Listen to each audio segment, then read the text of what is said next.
আমাদের সবথেকে পুরনো বাবা মহাদেবের মন্দির।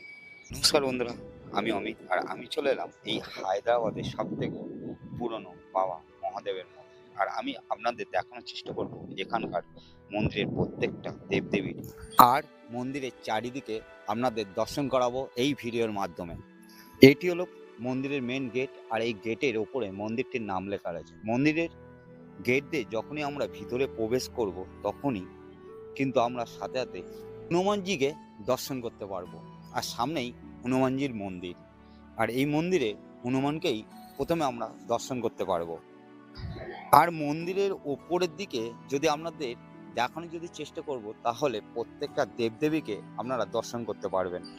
বাবা মহাদেবের মন্দির হলে কি হবে, এই মন্দিরে সমস্ত দেবদেবীর দর্শন করা যায়। এই হায়দ্রাবাদে সব থেকে একটাই সুবিধা, একটা মন্দিরে আসলে পুরো দেবদেবীকে দর্শন করতে পারবে।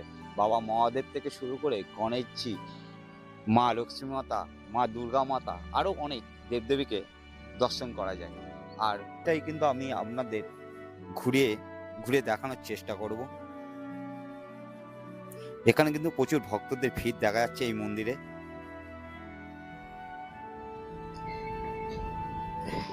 মন্দিরের চারিদিকটা কিন্তু খুবই সুন্দর লাগছে। মহাদেবকে দর্শন করুন, আর ভিতর দিকে প্রবেশ করলেই আপনারা খুব সুন্দর একটা দৃশ্য দেখতে পাবেন, যেখানে জল ঢেলে স্নান করানো হচ্ছে। খুবই সুন্দর একটা দৃশ্য কিন্তু আমরা এখানে দেখতে পেলাম।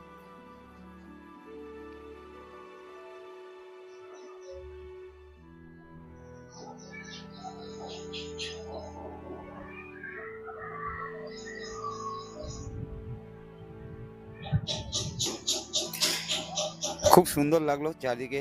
ভক্তরা কিন্তু বাবার মাথায় জল ঢেলে স্নান করানো হচ্ছে। অসাধারণ একটা দৃশ্য কিন্তু আমরা এখানে দর্শন করতে পারলাম।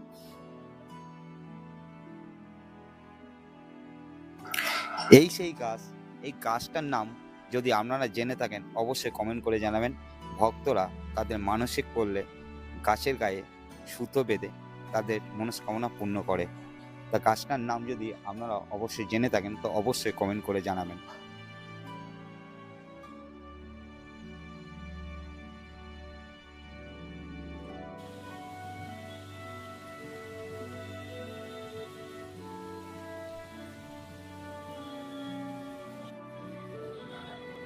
ইনি হচ্ছেন এখানকার মেন পূজারী, আর এই হচ্ছে বাবা মহাদেবের ঘর, যেখানে ভক্তদের অরের ভিড়। আর বাবা মহাদেবের পাশেই রয়েছে গণেশজি, রাম, লক্ষ্মণ। এখানেও কিন্তু ভক্তদের ভিড়। আর মন্দিরটি সম্পূর্ণভাবে আপনাদের যদি দেখানোর চেষ্টা করি তাহলে কিন্তু প্রত্যেকটা দেবদেবীকে আপনারা দর্শন করতে পারবেন।